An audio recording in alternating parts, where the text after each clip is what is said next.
দেখুন chicken rice দিয়ে বাঁধাকপি রোল রেসিপি দাদাভাই কিভাবে বানাচ্ছে। আপনারা ভিডিওটা এন্ড অবধি দেখেন, আশা করছি আপনাদের ভালো লাগবে।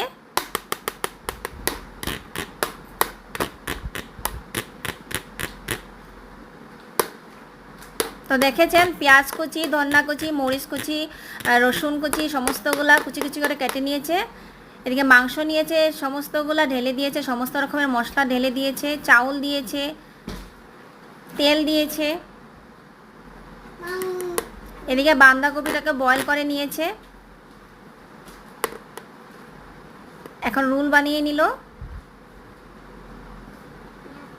আপনাদের ভিডিওটা ভালো লেগে থাকলে অবশ্যই একটা লাইক দেবেন, আমার জন্য নয় দাদাভাইয়ের জন্য।